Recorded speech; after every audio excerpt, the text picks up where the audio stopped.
Welcome to Built to Go, a van life podcast. I'm your host, Jeff Wagg, coming to you from the College of Curiosity. This time, it's episode 109, and we're going to talk about all the product reviews I've done over the last 2 years and updates I might have on those various products. And there have been a lot of them. We're also going to talk about why you should wire your solar panels serial versus parallel, or vice versa. We're going to have a product review of the Setpower fridge I told you about a few episodes ago, and a place to visit that's actually on Tatooine. Hello everyone, welcome back. I have some business to take care of here before we can jump into the podcast. I've got actually 3 updates. Okay, number 1. A friend of mine, Facebook friend named Mike from Canada, a very super nice guy, informed me that I gave some very, very bad advice in the last episode. And that advice was to play bird songs in the wild to mess with birds. It turns out that this is a highly frowned upon activity by bird watchers worldwide. And if you use this to see birds so you can add them to your life list, well, that's considered cheating.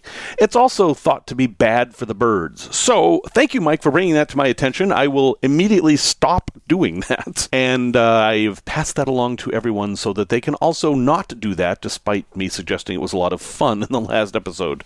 Sorry about that. Another very useful Facebook person pointed out that there are a lot of scams involving people signing up for courses and how to market yourself and all this kind of stuff. And that was in response to the bonus episode I did on Saturday where we interviewed Phoebe Millward. Now, to be clear here, there's nothing from Phoebe that has any sign of a scam or anything. She contacted me and offered this information, and at the end, I had to remind her to post her own stuff. So she was not trying to scam anyone or anything like that. But it is worth mentioning that there are those scams out there. So if you're going to give money to someone who's going to teach you how to do something, do some homework, make sure they're on the up and up, and just be cautious like you would in anything in life. And lastly, an update on my wonderful, glorious van. That is still at the dealer. Yes, I am still vanless. Going on 9 days now, and basically I think they were lying to me the whole time. They told me it was very difficult to diagnose this problem because it was an ambulance and there was all kinds of stuff in the way, and I didn't believe that. But I installed an Apple AirTag in the van, and I could tell when they moved it, and it didn't move at all until yesterday. And suddenly yesterday they got it started, and they said it was some flaps that weren't responding.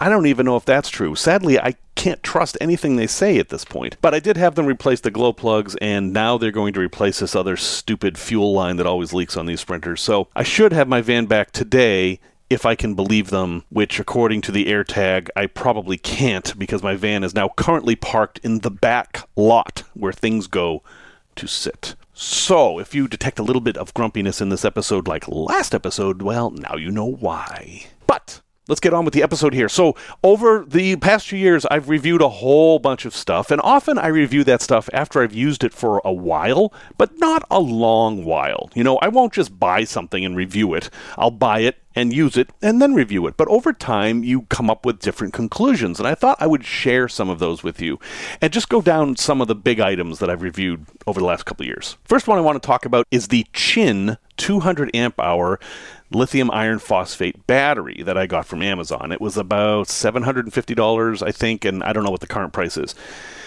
I have a love-hate relationship with this battery. I love the 200 amp hours. That's great. I love the price. I mean, at that time, prices on these things are changing all the time, but at that time, 200 amp hours of lithium for $750 was quite an amazing deal. But there's a couple of things I don't love about it, and I don't love them enough that for my circumstances, I would not buy this battery again. The first of these is the C rate.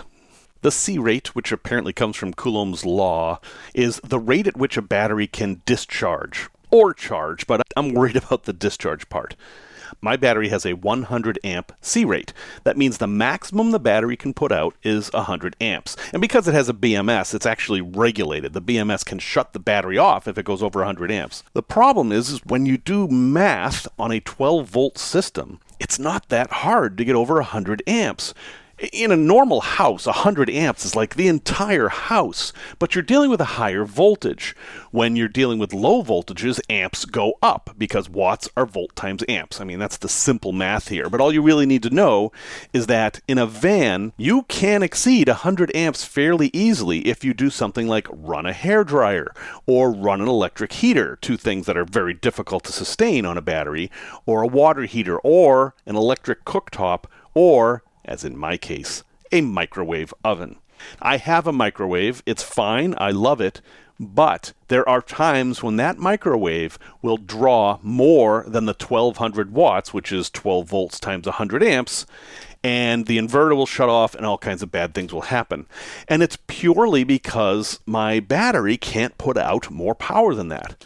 So while 200 amp hours is plenty of capacity for how I use the van, it doesn't put it out fast enough. So for me, personally, the battery's a bad choice. And the other part of this battery being a bad choice is that the BMS, the battery management system, will allow you to charge the battery when it's below freezing, and that is how you kill lithium batteries.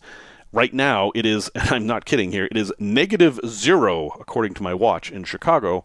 I don't know how that's possible, but if I were to charge my batteries right now, I would permanently damage them. Now, I have a fuse removed, so it's not possible, but I have to remember to do that.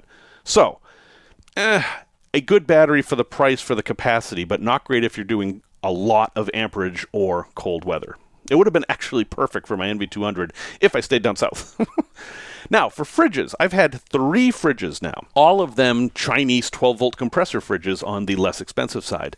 And they've all been great. I've talked about the AlpaCool a lot. I bought the smallest AlpaCool. It was a decent price. And I used that the entire time I had the NV200 all over the place, and it always performed well. My only complaint about it was there was a lack of documentation. There basically was no documentation. Like learning how to change it from Celsius to Fahrenheit was a lot of work. And it didn't keep the temperature in a narrow range. The temperature varied as much as 5 degrees in either direction, and that's kind of a lot.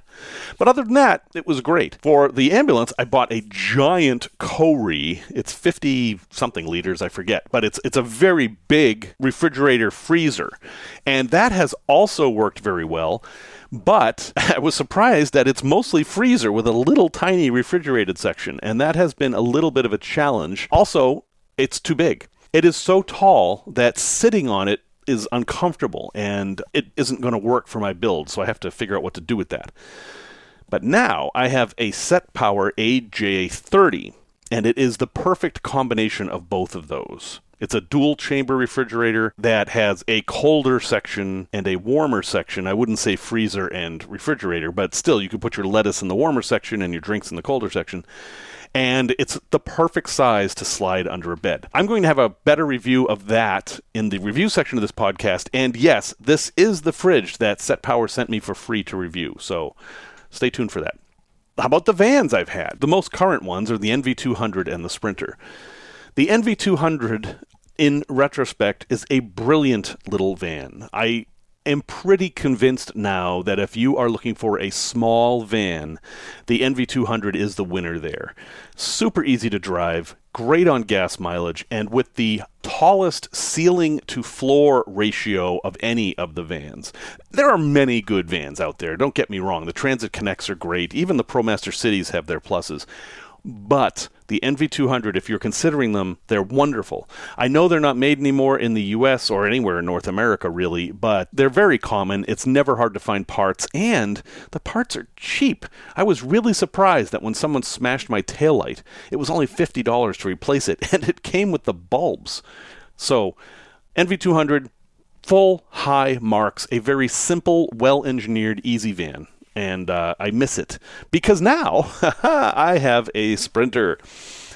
Oh, all right, so there are 3 kinds of Sprinters out there. They are the T1N, which is the first Sprinter that came over, and then there is what's called the NCV3, which is the one I have now, and then there are the brand new ones, which are different. And they're all basically different vehicles. The NCV3s, the one I have, was the first one that they had the diesel exhaust fluid in, and that caused a lot of problems.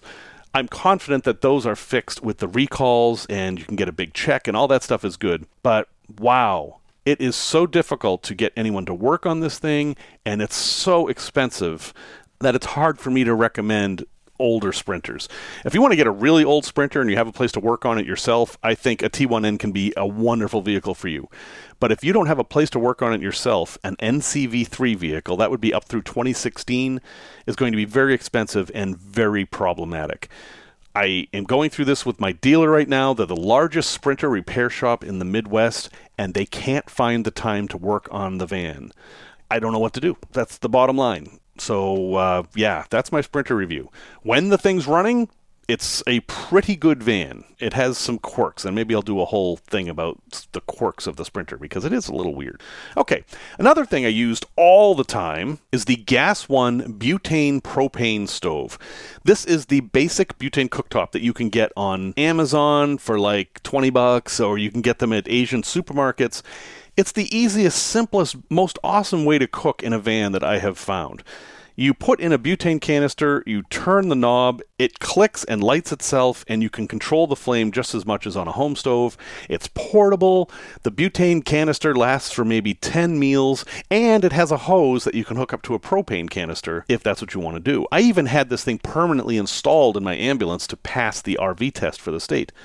I love it. It's wonderful. I have nothing bad to say about it. Yes, they can be a little bit dangerous if you put too big of a pot on it, but for the price, it is the easiest, simplest, cheapest way to cook in your van, and I really recommend them. Submersible pump versus the traditional RV pump that is a pressure pump. I had no problems with my submersible pump. It was fairly inexpensive, and a submersible pump is just what it sounds like. You drop it into a water tank, and a hose comes out of it, and it pumps water. You have to apply electricity to it to have the water come on. I mean, that's how it works. So you either need to install a switch. In fact, you don't need a faucet. You can just have a pipe and a switch, and that will work. Or you can get a fancy SureFlow faucet that has the electric switch built in, which is what I had. I had no problems with this thing. It was great. There were a couple little issues with the hoses kinking, but that's my fault for using too flimsy hose. And the biggest problem I did have with it is that my water froze and the pump was frozen in this block of ice. So I had to defrost all the ice before I could use the pump again.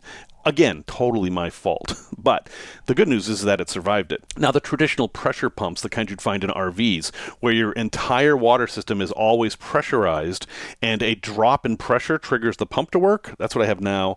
It is also fine. It's a little bit different installing it. You have to be a lot more careful, and it's a lot more complicated because all your fittings need to be completely tight. And of course, it makes that noise that a lot of people don't like. But it also works fine. So either of those is great. You don't have to spend a lot of money on your water pump.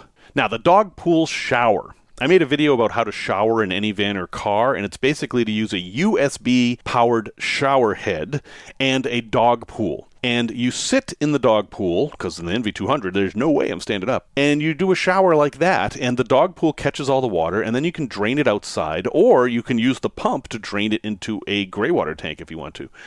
Totally flexible, completely works, and honestly, I think it's still a great solution for a very little bit of money. And I think more people should look into this, because why build a permanent shower in your van when you're taking up a whole bunch of space that's only going to be used for a few minutes a day at most? Doesn't really make a lot of sense to me. So for smaller vans, boy, take a look at the dog pool video that I will have posted in the show notes. The Valentuna bed. My van tour of the NV200 is a super popular video, and a lot of people talk about this bed. And what the bed is, it's a piece of a sectional from IKEA from the Valentuna line that is basically an ottoman, and then the rest of the bed slides out from the front like a drawer, and you flip over the mattress, and boom, you've got a bed. It's a great solution for small vans. I loved this bed. It was comfortable. It was easy to use, easy to clean even. I really have no complaints about it at all. My understanding is that they may be discontinuing these things, and the price has gone way up on them. They're like $450 now.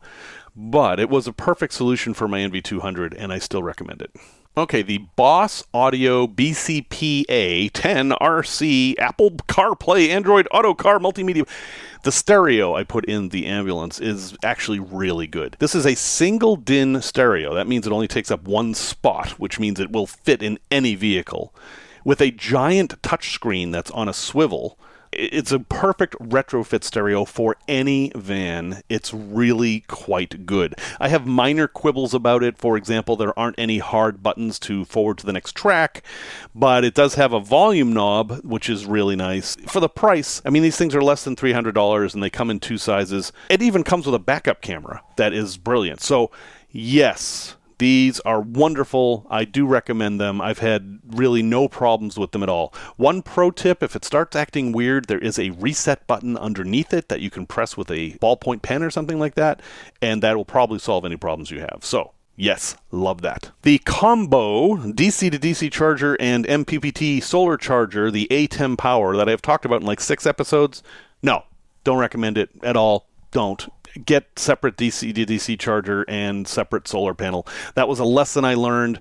It seemed like it was too good to be true, and in fact, it was. So I can't recommend that at all. I'm still using mine as a DC to DC charger because it's already installed, but I wouldn't do it again. So, oh well. Oh, and for heat. So the Olympian Wave 3 heater, which is what I've got. This is like, you're probably more familiar with Buddy heaters or Mr. Heaters. This is basically a bigger one of those that has the option of wall mounting it or being on a stand. And it's better in many ways because it has a lower power setting. And I was able to heat my NV200 all night long on a single can of propane, a single 1-pound can, which is not possible with the Buddy heaters. And for that reason alone, I think the Olympian Wave 3 is probably one of the better catalytic heaters. But it does not come with all the attachments you need to hook up gas to it. Even if you're using a 20-pound can of propane, it still doesn't come with all the hoses. So you have to pay for that as well. But it works really well. I have it installed in my ambulance now. But it has the problems of all catalytic heaters. It produces a lot of moisture, and the heat is very directional. If you're standing right in front of it, you'll get toasty warm. But if you're to the side, it's going to be cold. It's kind of like a fireplace in that regard. However, it's going to work well for a lot of builds. So yeah, Olympian Wave 3 or 5 or 8 as they go up in size. Pretty good. A little bit expensive, but still good. And finally, the ambulance. I don't have enough time to talk about that. But folks, let me tell you, if you're looking into buying an ambulance, absolutely make sure you have a place to work on it and you are totally comfortable with looking at 900 unlabeled wires and figuring out where they go. You have to have those things at a minimum. Ambulances will save you no time in your build. This is what I've learned, and I kind of suspected. What it will do is give you a project to modify rather than starting from scratch, and that can be easier for some folks. And it gives you really high build quality for the stuff that's already in there. Would I do it again? Maybe, but I'm always going to warn people against it. So there's updates for a lot of the stuff that I've reviewed here. If you have something that you want an update on, please let me know and I can do it in a future episode. I look forward to reviewing more products.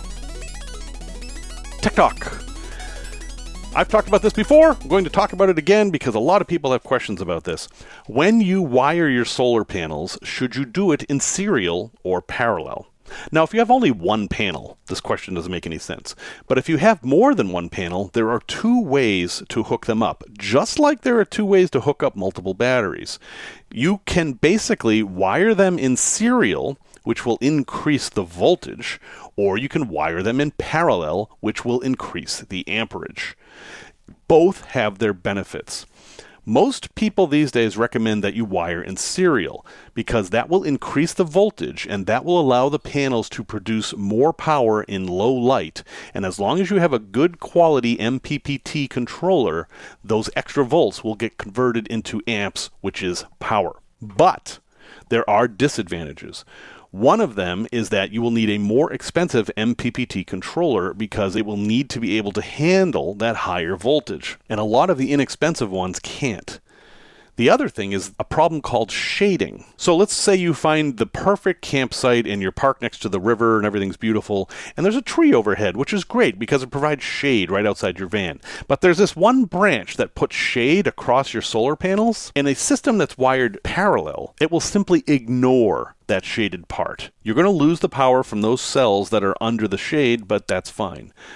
On a serial system, it's going to draw a line and cut off all the power that's being produced before that shade. So if you trace the wires, as soon as you hit shade from where the wires go in, that's all you're getting for power. So your 400 watts of solar might suddenly be 50 watts of solar, depending on where that shade is, even at high noon. Whereas your parallel system will just lose that 5 to 10% maybe. One other consideration is that if you wire in series, you will be able to use smaller wires. But honestly, you should always use 10 amp wires with solar unless you're doing a really long run, because that's what they come with. I mean, that's what they're rated for. So I hope that difference helps out. Certainly look more into it if you're thinking about doing a large system. But for the serial versus parallel question, that's the basic difference. Tales from the road. This is definitely a tale I've told before, but it's one of the crazier tales, and I do have a small update, so I thought I would tell it again. So in 2019, when I first started this Aurora project, I headed out west, and I had just left Aurora, Utah, and I was looking for a place to camp. And then I decided to go camp at Sevier Lake. This is a very large, mostly dry lake bed in the central western part of Utah. And I found a decent campsite online and went to check it out, and it was actually a very nice little campsite. You leave the main road there, which is a US 50, and then you drive down this very well-maintained dirt road, dodge a bunch of jackrabbits that were everywhere, and then you camp on this bluff overlooking the dry lake bed. Although, don't drive on it. It usually is mud, not really hard pan. It's not like Bonneville Salt Flats. At any rate, I pull in, and there's nobody around. It's completely silent. But there's this really bright light in the distance, like towards US 50. And I had passed that spot, so it wasn't something I saw from US 50. I could only see it from my campground on the lake. And I didn't think much of it. I figured that somebody else was camping out there, but fairly far away. I didn't really understand why they needed such a bright light. Anyway, I slept through the night. It was completely fine. Got up in the morning, explored a little bit, and then decided to take a different road back to US 50, sort of in the direction of that light. And basically drove around the lake. And then right near US 50, there was this area that had been carved out into a bowl, like from a bulldozer. And in there was a boat, a motorboat, kind of like the kind of boat that you would use to go water skiing. This is kind of a strange place to find a boat. I imagine it was an old boat that somebody didn't want. But as I walked around the boat, it got stranger. It was spray painted with graffiti, which isn't that surprising, but there was clothing there. At first I found a dress, and then I found a bright red brassiere, and then some panties, and then a very long black wig. And they were just kind of strewn about near the boat. And that's all the information I have, so I'm left with my imagination. And this is, I am pretty sure, where that bright light was coming from. So the only thing that makes any sense to me is that somebody was shooting some sort of weird amateur pornography out in the desert and just left their crap behind. I could be wrong. It could have been just a party. It could have been a weird photo shoot. I don't know what's going on, and I've never been able to find out any information about it ever. But in 2021, continuing the Aurora trip that someday I will finish, I went back through that area and made a point to stop and see if the boat was still there, and it wasn't. The boat is gone. In fact, I can't find the boat in any satellite imagery at all, so it wasn't there for too terribly long. So I hope nobody was murdered, but I honestly don't know what happened there that night. And if anybody knows anything, boy, I would sure like to hear about it, because that was weird. Product review. Okay, this is technically a paid product review. A company by the name of Setpower mailed me a free refrigerator so that I would review it. Now, they didn't attach any conditions to that. All they said is, hey, we'll give you a free refrigerator if you review it on your podcast and on YouTube. YouTube video is coming. So they sent me an AJ30, which was the size I recommended. And I have to say, it's the perfect size. It is your standard Chinese-built 12-volt compressor fridge. It has two compartments, one that will be warmer than the other, a smaller compartment, and then a larger compartment that's roughly a cubic foot in size. What's nice is that the compartment is tall enough that you can put a half gallon of milk with no problem, and even a wine bottle, it'll stand up in there. There's actually two little recessed areas to hold wine bottles. It'll hold a few 6-packs, and in my experience, it draws very, very little power. I mean, this is the kind of thing that you could power off of a good-sized Jackery with no problem, as long as you have a way to charge it. Now, these fridges are becoming very common. What sets this one apart from all the others? And I think it's the company. Now, when I bought those other fridges that I mentioned earlier, there was no support, really. I couldn't find anything online about them. I couldn't even find an owner's manual for them. Setpower is much, much better at this. They have a website, they have a support network, they have phone numbers, and this one little weird thing gives me hope that this is an excellent company that we should pay attention to. The fridge came with van life stickers. And while that seems like a silly little thing, it actually shows me that they really want to be part of the growing van life movement in a way that the other manufacturers don't seem to get. They are advertising to truckers and for people driving in their cars. Setpower is focusing on van life. And right now, I think they're trying to make an impression. So this is my new fridge. My other two fridges are gone. This is my main new fridge now. I'm going to use it all the time. I think it's a great fridge to look at if you're interested in a fridge. And of course, they come in other sizes. But what interests me most about this is the company. They look like they're going to make inexpensive and yet decent quality products for all of van life, and that interests me greatly. So take a look at Setpower. And yes, I do have a code. I have at least a 12% off code. You might be able to get more off depending on what specials they're running, but you will at least get 12% off if when you purchase this, you use the code BUILT2GO. Hey, that's a shocker. I'll have a link in the show notes. Folks, I would not recommend this fridge if I didn't think it was a very good fridge, and I do think it's a very good fridge. And I am going to look at Setpower for a lot of future products. And again, the fridge I have is the AJ30. This is a mid-size fridge. The door opens long ways and is on a chain, which is nice, so you can't accidentally rip it off. It does have a light, so that when you open the door, the fridge is lit up. The main compartment is about 1 cubic foot, and it has a basket you can pull out. So you can take out all the food and close the fridge to keep the cold in there, mess with your food, or maybe load your fridge up, whatever you're going to do, and then open the door and put the basket back in. That's a pretty good way to deal with it, and it's also nice because you can put your fridge in a maybe less convenient place and just move the basket to where you need it. And I really like that it has the two separate compartments, the warmer area and the colder area, because I'm always struggling with wanting to have my soda super cold, but not have my lettuce freeze. And this has, like, I'll call it the lettuce shelf. They should market that with patented lettuce shelf. But yes, it has that, and that's a huge thing for me for vegetables and things like that. Quality seems to be very good. It has handles and wheels, but you don't have to attach them, which I think is great. It comes without them attached, and depending on your build, you may not want to have handles and wheels because you might have it in a drawer or in a cabinet or something like that. Honestly, it's everything you could want in a inexpensive 12-volt compressor fridge. Resource recommendation. Really quick, because I'm running out of time here. I see over and over and over again people saying, hey, what insurance company should I use? Progressive won't insure my van. Geico won't insure my van. What do I do?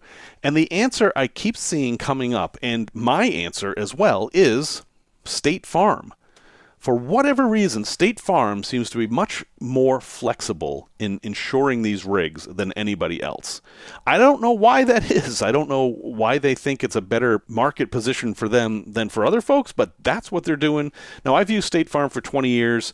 I don't really have any bias. All I can say is that they have been a responsible company for those years, but I'm certainly not getting paid to promote them or anything like that. I am just sharing with you this phenomenon I've noticed, which is that State Farm will insure your rig. So if you're having trouble finding someone to insure your rig, go find a State Farm agent, talk to them. And one trick, if you're really desperate, is to not tell them anything about the vehicle at all. Just give them the VIN and ask for a quote, and that's it. Now, they may not insure the things inside your van unless you have a homeowner's policy as well, but if you're just trying to get the basic vehicle insured, that's a surefire way for them to do it. And I have never heard of them having a problem with you having a commercial vehicle, whatever the heck that is. I know what it is. I'm just annoyed that we have this distinction. So, hey, you might as well give them a shot. It can't hurt. Thank you, everyone, for listening to episode 109. I will have links in the show notes for all the stuff I mentioned on this episode, and there'll be a lot of links this week. And I've run out of time, so we'll talk about how to visit Tatooine next week. Music, as always, is by Simon Wag. And, wow, it is easy to think these are dark times, so I found a quote that I really like. So until next time, remember these words by Carl Jung. Dawn is born at midnight.